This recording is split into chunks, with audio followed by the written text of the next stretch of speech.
ስሜ ዮሴፍ መኩሪያ ይባላል። በኮተቤ ደብረ ልዳ ቅዱስ ጊዮርጊስና ቅዱስ ኪዳነ ምሕረት የፈለገ ጽድቅ ሰንበት ትምህርት ቤት ውስጥ የበገና አገልጋይ ነኝ።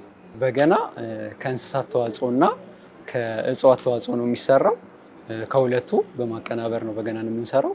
የአካል ክፍላቶቹን ስንመለከት እያንዳንዳቸው ስያሜ ያላቸው እንዲሁም ደግሞ ምሳሌነትም አላቸው። ከላይ ስንጀምር ከላይ ያለው መስቀል ነው። መስቀሉ የክርስቶስ መስቀል ነው። ክርስቶስ የተሰቀለበት በቀራንዮ ላይ የተሰቀለበት መስቀል ነው። ይሄ የምናየው ከዚህ አንስቶ እዚህ ድረስ ያለው ጋድም ይባላል። እንዲህ ሆሪዞንታል የሄደው ጋድም የእግዚአብሔር ምሳሌ ነው፣ ወይም ደግሞ ቀንበርም ይባላል። እነዚህ የምናያቸው አውታሩን በደንብ አድርገው ጠፍረው ያዙልን። ከቀጫጭን እንጨቶች የሚሰሩት ደግሞ መቃኛ ይባላሉ። የመንፈስ ቅዱስ ምሳሌ ናቸው። እዚህ ጋር የምናየው 10 አውታር ይባላሉ። ከበግ አንጀት ወይም ደግሞ ከበሬ ጅማት ይሰራሉ። ዳርና ዳር ላይ የምናያቸው እነዚህ ምሰሶ ይባላሉ። የግራ ምሰሶና የቀኝ ምሰሶ የ10 ቃላት ምሳሌ ናቸው። የ10ቱ ትእዛዛት ምሳሌ ማለት ነው። እነዚህ ምሰሶዎቹ የግራው የቅዱስ ገብርኤል እንዲሁም ደግሞ የአዲስ ኪዳን እንዲሁም ደግሞ የፍቅረ ቢጽ ምሳሌ ናቸው ማለት ነው። በቀኝ በኩል ያለው የቀኙ ምሰሶ የቅዱስ ሚካኤል ምሳሌ እንዲሁም ደግሞ የብሉይ ኪዳንና የፍቅረ እግዚአብሔር ምሳሌ ነው ማለት ነው። ከታች የምንመለከተው ይሄኛው ሳውንድ ቦክሱ ድምጽ የሚሰጠን የሳውንድ ቦክስ ወይም ደግሞ የድምጽ ገበቴ ይባላል በአማርኛው። ምሳሌነቱ የድንግል ማርያም ምሳሌ ነው። ይሄኛው የምንመለከተው ሳውንዷን ከላይ ከአውታሩ የሚመጣልን ሳውንድ የሚያስተላልፍልን በርኩማ ይባላል። ትንሽዬ ዱካ የምትመስል ነገር ነች። ይሄኛው የደብረ ሲና ተራራ ምሳሌ ነው። እዚህ ጋር የምናያቸው እነዚህ ጠፍሮች ድምጽ የሚያወጡልን እነዚህ የሚረዱ ናቸው። እነዚህ ደግሞ እንዚራ ይባላሉ። ከታች ያለው መወጠሪያ ይባላል። ይሄኛው መወጠሪያ ይባላል። ከላይ አውታሩን በደንብ አድርጎ የሚወጥርልን። መወጠሪያው በዓለም ላይ ባሉ በምዕመናት ይመሰላል። እንዚራው ደግሞ እዚህ ጋር ቀደም ያየነው እንዚራው ዓለም ላይ ባሉ ጽኑ ክርስቲያኖች ይመሰላል ማለት ነው። ከታች የመጨረሻዋ መወጠሪያውን የያዘልን ይችኛዋ ጠፍር ትባላለች። መንበሩን የሚይዙት የቅድስት ሥላሴ መንበር የሚይዙት በኪሩብ ይመሰላል ማለት ነው። ኪሩብን በሚሸከሙት በቅድስት ሥላሴ ይመሰላል ማለት ነው። መጨረሻ ላይ ከጀርባ በኩል ካየናት መስቀል ምልክት አለች። ይቺ የመስቀል ምልክት ዳዊት በሚደረደር ጊዜ ንጉሥ ሳኦል መንፈስ ያድርበት ስለነበረ ከመንፈሱ ሲጨነቅ ጦሩን አንስቶ ሲወረውርበት ቅዱስ ሚካኤል ለቅዱስ ዳዊት ተገልጦለት በገና ይመክት ባለው መሰረት በገናውን አንስቶ ሲመክት የተበሳበት ምሳሌ የመስቀል ቅርጽ ስለሰራ መስቀል ቅርጽ ሆኗል ማለት ነው። ስለዚህ ይህንን ይመስላል የበገና አካል ክፍሎቹ ይህንን ይመስላል። ባለቀሽው ለቅሶ በልጅሽ ሕማም ከኃጢአት ነጻሁኝ ዳንኩኝ ከገሃነም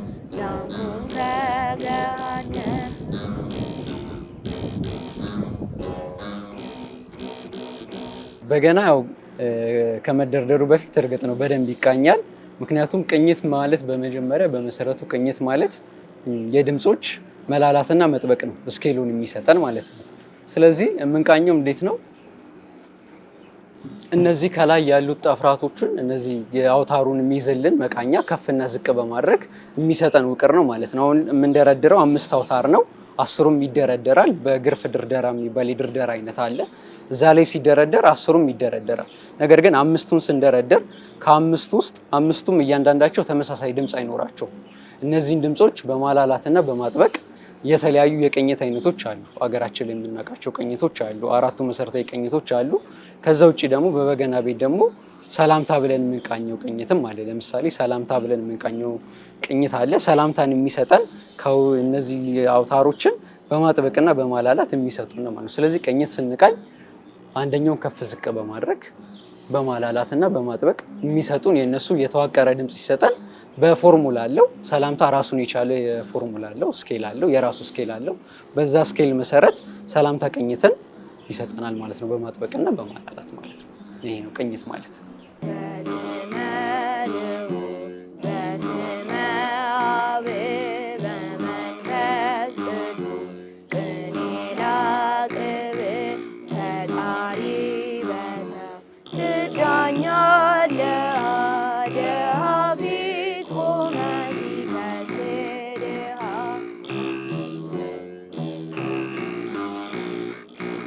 በገና ለመማር ህፃናት የመጀመሪያው ያው ጣታቸው በጣም ህፃን ከሆኑ ጣታቸው አይደርስም፣ እድሜ ይገድባል። ከ7 ዓመት ጀምሮ ከሆነ ጣታቸው በደንብ ስለሚደርስ በዚህ መልኩ መደርደር ይችላሉ። ጣታቸው በደንብ እንዲደርስ የህፃናት በገና አለ፣ በእርግጥ ለህፃናት ተብሎ የሚዘጋጅ ነገር ግን አብዛኛው ሰንበት ትምህርት ቤት ወይም እንዲህ በጣም ተቋም ካልሆነ በቀር ሰንበት ትምህርት ቤት ላይ ላይኖር ይችላል። ነገር ግን በእድሜ ገደብ ቢሆን ከ7 ዓመት ጀምሮ ጣታቸው ስለሚደርስ በዚህ መልኩ መማር ይችላሉ። ከዛ በተረፈ ህፃናት እስከ 7 ዓመት በኋላ ብዙ ነገር አናላይዝ እያደረጉ ይመጣሉ። በተለይ መዝሙር አሁን ይሄ ከቁጥር ጋር የተገናኘ መሳሪያ ነው። ለህፃናት መጀመሪያ እንደመጡ ከቁጥር ጋር የተገናኘ መሳሪያ ስለሆነ የመጀመሪያው የእድሜ ገደብ ነው። አናላይዝ ማድረግ ሲችሉ ጣታቸው ከፍ ሲል በደንብ መደርደር እንዲችሉ ከ7 ዓመትና ከዛ በላይ ሆነው ቢመጡ ህፃናት መደርደር ይችላሉ ማለት ነው። ስሜ ትንሳኤ ደስታ ይባላል። እድሜ 13 ነው። የ7ኛ ክፍል ተማሪ ነኝ። በመጀመሪያ የአብይ ጾም ጌታችን ኢየሱስ ክርስቶስ በገዳመ ቆሮንጦስ 40 ቀንና 40 ሌሊት ጾሟል እና ይህም 40 ቀንና 40 ሌሊት ሲጾም የጌታችን ኢየሱስ ለኛ የጾመውን ጾም ለኛ አሳይቶናል። ይህም እኛ ስንጾም ክርስቶስን እያሰብን እንጾማለን። ስለዚህም በገና ደግሞ እኛ ወደ ጌታችን አምላካችን ኢየሱስ ክርስቶስ ጸሎታችንን ለማድረስ ልመናችንን ለማድረስ ስለሚጠቅመን በአብይ ጾም በገናን በመጠቀም ጸሎትና ልመናችንን እያደረስን እናጾማለን ማለት ነው። ስሜ ሰለሞን መርሻ ይባላል። ደብረ ልዳው አመረ ብርሃን ቅዱስ ኪዳነ ምሕረትና ቅዱስ ጊዮርጊስ የፈለገ ጽድቅ ሰንበት ተማሪና የበገና ተማሪ ነኝ። 12ኛ ክፍል ተማሪ ነኝ። በገናና የአብይ ጾም የሚያገናኛቸው በገና ብዙውን ጊዜ በብዙ ሰዎች አመለካከት የሚታየው የሀዘን መግለጫ ማለት ወደ ሀዘን የሚወስድ የዜማ አይነት ስታይል ነው ያለው እና የአብይ ጾም ላይ የሀዘን ጊዜ ነው። እንደሚታወቀው የክርስቶስ መከራ የሚታሰብበት የጾም ወር ነው። ስለዚህ በዛን ጊዜ ሀዘናችንን የክርስቶስን መከራ ሀዘኑን ለመግለጽ በገና እንደረድራለን። ስሜ ሮማን ከፈለኝ ይባላል። የ9ኛ ክፍል ተማሪ ነኝ። እድሜም 15 ነው። በገናና የአብይ ጾም የሚያገናኛቸው የአብይ ጾምን ስንመለከት ወደ ንስሐ የምንቀርብበት የክርስቶስን ፍቅር የምናስብበት መከራውን የምናስብበት ሲሆን ይህም ደግሞ ከበገና ጋር የተያያዘ ነው። እንዴት ብንል ደግሞ በገና የክርስቶስን ሕማም የሚያስብ የንስሐም እንደመሆኑ መጠን ደግሞ ረጋ ያለ ስለሆነ ከዛ ጋር ይገናኛል። ክርስቶስን ሕማምና መከራ እናስባለን ማለት ነው። ስሜ ናትናኤል አየለ ይባላል። በገናና የአብይ ጾምን የሚያገናኛቸው ነገር በገና አንድ ትልቁ ጥቅም መንፈስን ማረጋጋት፣ የውስጥ ሰላም መስጠትና ጤናም ቢሆን ሊሰጠን የሚችል ትልቅ መሳሪያ ነውና ጾሙንና በገናን ጾሙንም በተረጋጋ መንፈስ በአንድ ልብ ሆነን እግዚአብሔርን እያመሰገንን እግዚአብሔርን እያገለገልን ጾም ስለሆነ በገናም እግዚአብሔርን ማገልገያ ስለሆነ ከውስጣችን ጋር ሆነን በተረጋጋና በሰከነ መንፈስ እንድንጾም የሚያደርገን አንድ የቤተክርስቲያን መሳሪያ ነው። አባታችን በሰማያት ላይ ያለህ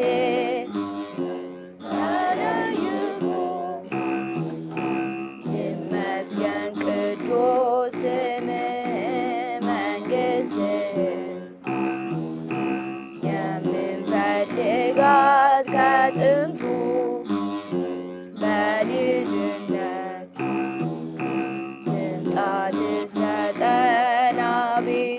በአብይ ጾም ከሌላው አጽዋማት በተለየ ከበሮ የምንሰቅልበት እንደዚህ ምክንያት አንደኛ የክርስቶስን ሕማሙን የምናስብበት ስለሆነ የቸብቸቦ አይነት መዝሙሮችን እናቆምና በገና እንደረደርበት ምክንያት በገና አንደኛ ወደ ውስጣችን በደንብ ጠልቆ የሚሰማ የሚያረጋጋ አይነት መሳሪያ ስለሆነ፣ ሁለተኛ ደግሞ የክርስቶስን ሕማም በደንብ ለመግለጽ አብረን ለማሰብ በደንብ የምንገናኝበት መሳሪያ ስለሆነ ለዛ ነው ማለት ነው ለሁዳዴ ጾም አብዝተን ከሌላው ጊዜ የተለየ በገናን የምንደረድረው እና ሁለተኛ ደግሞ በአፄ ኃይለሥላሴ ዘመነ መንግስት በሁዳዴ ጾም በሬዲዮ ይተላለፍ ነበር የበገና መዝሙር ራሱ። ስለዚህ ያንን ልምድ በማድረግ አሁንም ድረስ የቀጠለ በሁዳዴ አብዝተን የመደርደር ልምድ አለ ማለት ነው። ስለነበረው አሁን ስላለው የምታውቅ አንተ ስለሚመጣው አትሳን አንተ በፍርድ ሰዓት ሲኦል ይቅርልን ገሃነመ እሳት። በገናኒ መጀመሪያ የተማርኩትኝ ማህበረ ሀዳፊ ነፍስ የሚባል የበገና ትምህርት ቤት ነው፣ መንፈሳዊ ተቋም ነው። ከዛም አቤል በገና መንፈሳዊ ተቋም ነው። እሱም የበገና እንዲሁም የዜማ መሳሪያዎችም ሌሎች የዜማ መሳሪያዎችም ያስተምራሉ። እዛን የተማርኩትኝ። ከዛ በመቀጠል ደግሞ ይህንን ከጨረስኩኝ በኋላ አሁን በምንገኝበት በፈለገ ጽድቅ ሰንበት ትምህርት ቤት ውስጥ አስተምራለሁ ማለት ነው። በዚህ አማካኝነት ነው በገና የጀመርኩት። የበገና ፍላጎቱ ድምፁ እጅግ በጣም ያስደስተኝ ነበረ። ስሰማው በጣም ደስ ይለኝ ነበረ። በገና በብዙ ነገር መልክ ብዙ ሰውን ይቀይራል። የባህሪ ለውጥ ያመጣል፣ በብዙ ነገር ያመጣል። ድምፁን ስሰማ እጅግ በጣም ደስ ስለሚለኝ ለእኔም ደግሞ ስደረድረው የተለየ አይነት ስሜት ስለሚሰጠኝ በጣም ስለምወደው ከበገና ጋር ተገናኝቻለሁ ማለት ነው። በገና የጀመርኩት የበገናን ትርጉም በመጀመሪያ ሲማር ሰምቼ ነበር። ይህም በገና በህይወታችን ላይ ለውጥ ማምጣት እንደሚችል እና ሰላምን እንደሚሰጥ ተምረናል። ስለዚህም በገና ስጀምር በህይወታችን ላይ ምን አይነት ለውጥ ሊያሳየን እንደሚችል እና ሰላም ስለሚሰጥ በዛ መልኩ ጀምሬያለሁ፣ ወይም ለመማር ፍላጎት አድሮብኝ ተምሬያለሁ። በገና እንደ ድንገት ነው በገና የገባሁት ማለት ይቻላል። መጀመሪያ ያሰብኩት ክራር ልማር ነበረ እና ክራር ልማር አስቤ ተነጋግሬ ጨርሼ ከዛ ሰንበት ትምህርት ቤት መጥቼ ሳናገራቸው ጓደኞቼ እኛ በገና ልንጀምር ነው፣ ሰንበት ትምህርት ቤታችን ውስጥ ደግሞ የበገና ትምህርትም ኮርስ እየተሰጠ ስለሆነ እዚሁ ብትገባ ይሻላል ምናምን ብለው ሲያማክሩኝ በዛው ነው የገባሁት እና ብዙም አልቆየውም ማለት አመት ቢሆኔ ነው በገና ላይ ከገባው ማለት ነው። በገና መማር የጀመርኩት መጀመሪያ በሰንበት ትምህርት ቤታችን ነው የሚሰጠውና ማስታወቂያ ሲደረግ በገና መማር የምትፈልጉ ሲባል ያኔ ልቤ ላይ የሆነ እንትን አሉ። ከዛን ፍላጎት ማደር ጀመረ። ከዛ ደግሞ ሰላም ምናምን ስለሚሰጥ ልብ ላይም የሆነ ስሜት ስላለው ፍላጎት አለኝ። ከዛ ገባሁኝ። በገና መማር የጀመርኩበት መንፈስን የሚያረጋጋና መንፈሳዊ ህይወታችን እንድንጠነክር ሊያደርገን የሚችል ትልቅ መሳሪያ በመሆኑ እኔም ያንን ነገር በመረዳት በገና ለመማር አስቤ ይህን ነገር እንትን ብያለሁ ማለት ነው።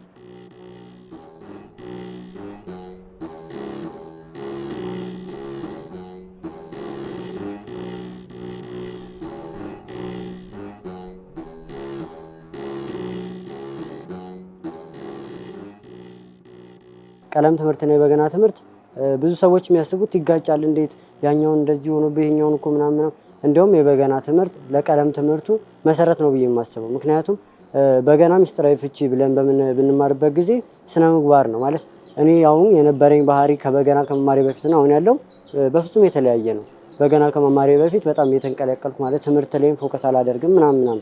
በገና ከገባው በኋላ ግን የስነ ምግባር የመረጋጋት ሁለቱም ላይ ኮንሰንትሬት አድርጌ ማንኛውም ነገር ላይ ረጋ ብዬ እንደወሰን የመማራቸውን ትምህርቶች ፎከስ አድርጌ እንድማር የሚያደርግ ነው እንጂ በገናና ቀለም ትምህርት ወይም ዓለማዊ ትምህርት ምንም የሚያጋጫቸው ሁኔታ የለም። ከትምህርቴ ጋር እንደውም ጥሩ ነበረ ማለት በገና ስደረደሪ ረጋ ያለ መንፈስ እንዲኖርሽ ያደርጋል። ስለዚህ በትምህርቴም እንዲሁ ረጋ ባለ መንፈስ በጥሩ ሁኔታ እንድማር ረድቶኛል። የተላከ ቅዱስ ገብርኤል ከጌታ ሰላም ለኪ ብሎ በሰጠ ሰላምታ እኔ ባሪያሽ ልብሴን ስታጠቅ ስፈታ ሰላም ልልሽ ይገባኛል ጠዋት ማታ። የትንሣኤ በዓል እጅግ በጣም የሚያስደስት በዓል ነው። በኦርቶዶክስ ተዋሕዶ ቤተክርስቲያን ውስጥ ትልቁ በዓላችን ነው። ለብዙ ዘመናት ሲቀጠቅጠን የነበረው ዲያብሎስ የተረታበት፣ ዓለም የዳነበት እንዲሁም ደግሞ ከሌላውም ጊዜ በተለየ ደግሞ በገና በሚገባ በደንብ አዘውትረን የምናዳምጥበትና የምንዘምርበት የሆዳዴ ጾምን በደንብ አድርገን የሚያገናኘን ስለሆነ የትንሣኤ በዓል ከሌሎቹ እጅግ በጣም ለየት ያለ ስሜት አለው። ትንሣኤም በየሰንበት ትምህርት ቤቶቹ በየአድባራቶቹ በተለይ ጸሎተ ሐሙስን በደንብ በማሰብ እስከ ትንሣኤ ድረስ ትንሣኤን በደንብ አድርገን እንድናከብረው የሚያደርግ ልዩ ስሜት አለው። በዛ ውስጥ ያለው ከሰሙነ ሕማማት ጀምሮ ያለው ነገር እስከ ትንሣኤ እስከሚደርስ ድረስ እጅግ በጣም ልዩ ስሜት ስላለው የትንሣኤ በዓል በጣም የተለየ በዓል ያደርገዋል። የትንሣኤ በዓል ኢየሱስ ክርስቶስ ተወልዶ ተሰቅሎ አዳምንም የአዳም ልጆችንም በአጠቃላይ የዓለምን ሕዝብ በሙሉ ያዳነበትና ከሲኦል ወደ ገነት የመለሰበት በዓል እንደመሆኑ መጠን ለእኛ ለክርስቲያኖች በሙሉ ትልቅ ደስታና ትልቅ ሀሴትን ደስ የሚያሰኝ በዓል ነው። የትንሣኤ በዓል በጣም ደስ ይለኛል። በቃ በየሳምንቱ ቤተክርስቲያን ያለው አስተምሮ የሳምንቱ ትርጓሜ ያለው ድባቡ ምናምን በጣም ደስ ይለኛል። ከበገና ጋርም ተያይዞ የተለያዩ አገልግሎቶችን የማገለግልበት ስለሆነ በጣም ወደዋለሁ። ሳስታውስ ቀኑን ይቆስላል ይደማል ልቤ በሐዘን መች በራሱ ነበር የሁሉ መከራ መስቀል ተሸክሞ የወጣው ተራራ የትንሣኤ በዓል ያው ቤታችን ውስጥ ነው ሞሮፍ የምናሳልፈው። ምክንያቱም እንደ ሌሎቹ አደባባይ በዓል አይደለም። አሁን ለምሳሌ ጥምቀትን ብናይ የአደባባይ በዓል ነው። የመስቀልን ብናይ ምናምን ደመራ አብርተን ምናምን ነው። ትንሣኤ በዓልን ግን ቤታችን ሆነን ግን ቅዳሜ ሌሊት ቤተ ክርስቲያን በመሄድ አድረን እሁድ የሚከበረውን በዓል ቤታችን ሆነን የምናሳልፈው። በቤት ውስጥ ያው የሚደረጉት ነገሮች ሁሉ ይደረጋሉ። ያው እንደ ትልልቆቹ የሚጠቀሙት ጠላም ዳቦም ምንም ነገር ተዘጋጅቶ ያለውን ከጎረቤቶቻችን ጋር እየተካፈልን እርስ በርስ እየተሳሰብን እናሳልፈዋለን። በዓሉ የሚውለው እሁድ እንደመሆኑ ቅዳሜ ማታ በቤተ ክርስቲያን በመገኘት ወይም በማደር ክርስቶስን በዛን ቀን ስላደረሰን እናመሰግናለን። ስለዚህ በዛ በመልኩ እና በዕለቱ ደግሞ በቤት ውስጥ ያለውን ነገር ከጎረቤት ጋር በመካፈል እንዲሁም ደግሞ በመተሳሰብ እናከብራለን። የትንሣኤ በዓልን የማከብረው ቤት ውስጥ ስራ በማገዝ እና ደግሞ በቤተ ክርስቲያን ቀኔ ማህሌት በመቆም አዳር በማደር መዝሙር በመዘመር በተለያዩ ነገሮች አሳልፋለሁ። እኔ የማከብርበት መንገድ የመጀመሪያው በቅዳሜ ሌሊት በቤተክርስቲያን ወይም በቅድስት ቤተክርስቲያን በመገኘት በማደር የክርስቶስን መነሳት በሰፊ እናከብራለን። በማግስቱም ደግሞ እሁድ ዕለት በትንሣኤ ዕለትም የተቸገሩትን በመርዳት በጎዳና ያሉትን በማብላት በማጠጣት እንዲሁም ወንድሞቻችን እህቶቻችንን በማገዝ በፍቅር በትህትና ሆነን የማሳልፈው ነው። ይሄን እንደዚህ በኋላ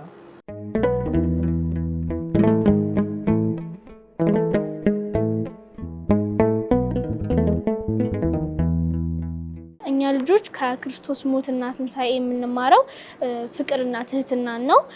ክርስቶስ ወደዚህ ምድር መጥቶ ለኛ ፍቅርና ትህትናውን አሳይቶናል። የሐዋርያትን እግር ጎንበስ ብሎ ሲያጥብ ትህትናውን አሳይቶናል። እንዲሁም ደግሞ ፍቅሩን ለኛ ያለውን ፍቅር ከሰማያት ሰማያት በመውረድ ሞቶልናል። ይህን ለኛ ፍቅርና ትህትናን ያስተምረናል። ከክርስቶስ ልጆች የሚማሩት ነገር የመጀመሪያው ነገር ፍቅርን ክርስቶስ ከሰማያት የወረደበት ትልቁ ምክንያት ፍቅር ነውና ልጆችም እርስ በርስ እንዲዋደዱ፣ እንዲፋቀሩ፣ እንዲተሳሰቡ በጋራ አንድ ላይ እንዲጫወቱ እመክራለሁ። ከክርስቶስ ሞትና ትንሣኤ የምንማረው በመጀመሪያ ትህትና እንማራለን።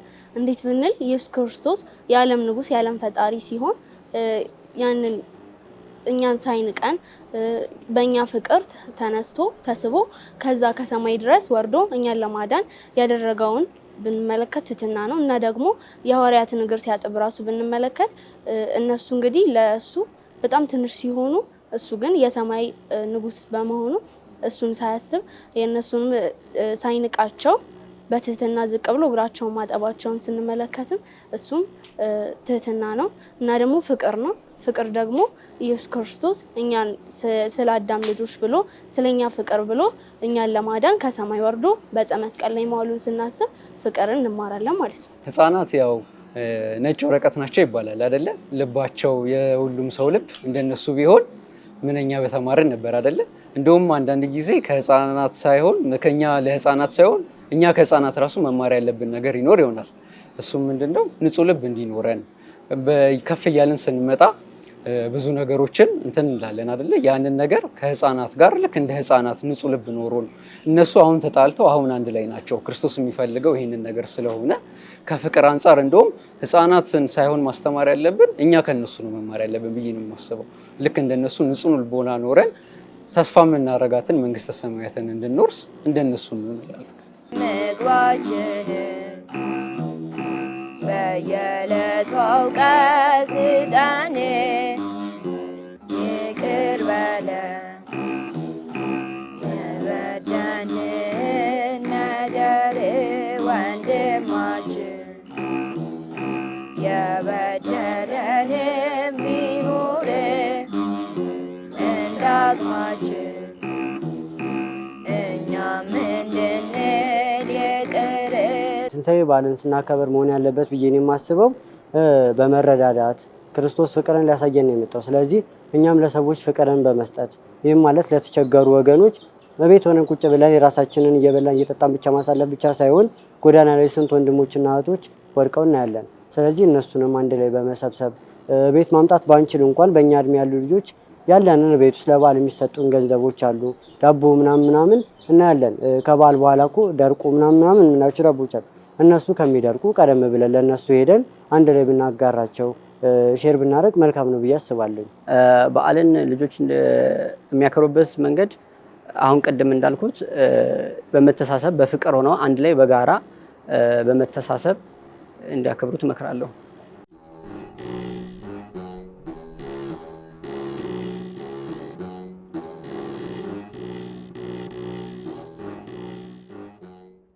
የትንሣኤ በዓልን ከኢቲቪ የልጆች ዓለም ጋር እኔና የበገና ተማሪዎቼ አንድ ላይ በመሆን እያከበርን እንገኛለን።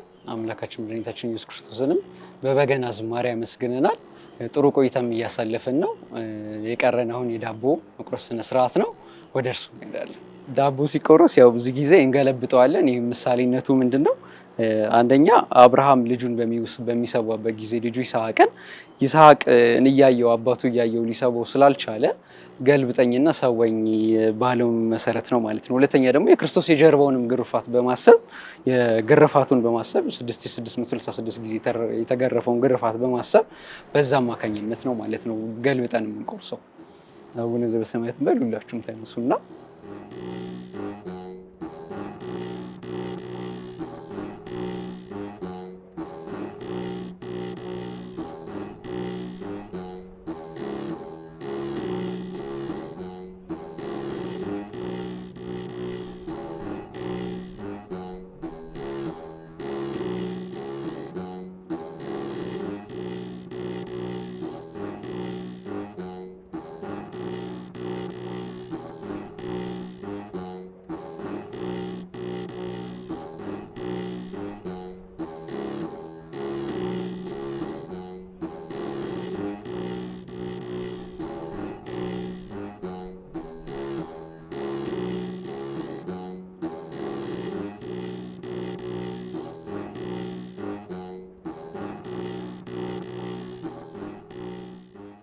በመላው ዓለም ላይ ለምትኖሩ ለክርስትና እምነት ተከታዮች በሙሉ እንኳን ለትንሣኤ በዓል በሰላም አደረሳችሁ። እንዲሁም እኛንም አክብራችሁ ለጠራችሁን ለኢቲቪ የልጆች ዓለም ለእናንተም እንኳን በሰላም አደረሳችሁ። ለቤተሰቦቼ ይህንን ፕሮግራም ለምትከታተሉ ለሁላችሁም እንኳን በሰላም አደረሳችሁ እላለሁ። ስሜ ቅድስት ተኩላላ ይባላል። እንኳን ለትንሣኤ በዓል አደረሳችሁ ማለት የምፈልገው ቤተሰቦቼንና መላው የክርስትና እምነት ተከታዮችን እንኳን ለትንሣኤ በዓል በሰላም አደረሳችሁ ማለት እፈልጋለሁ። ስሜ ቤተልሔም ሰገድ ይባላል።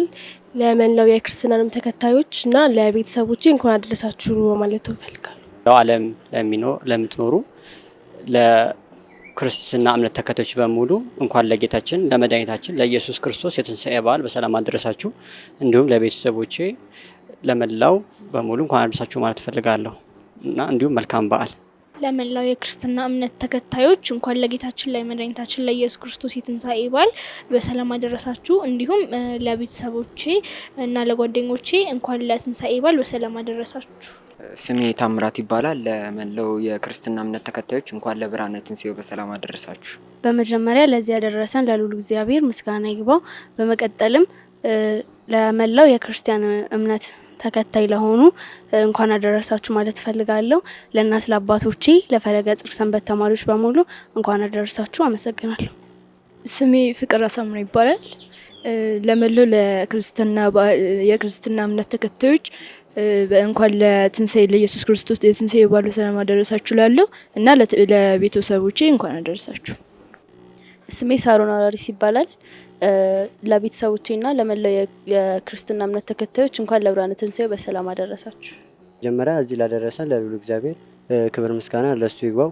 ሲቀጥል ደግሞ እዚህ እንድረስ ላደረሰችኝ ለእህቴ ምስጋና ማቅረብ እፈልጋለሁ። ሲቀጥል እንኳን አደረሳችሁ ማለት የምፈልገው ከሀገር ውጭም ከሀገር ውስጥም ላሉ ህዝበ ክርስቲያን፣ ሲቀጥል አብረውኝ ላሉ ቤተሰቦቼ፣ ለእናት ለአባቶቼ እና ለጓደኞቼ እንዲሁም አብረውኝ ለሚማሩ ፈለገ ጽድቅ ሰንበት ትምህርት ቤት በጠቅላላ እንኳን ለጌታችን ለመድኃኒታችን የኢየሱስ ክርስቶስ የትንሣኤ በዓል በሰላም አደረሳችሁ አደረሰን ማለት እፈልጋለሁ።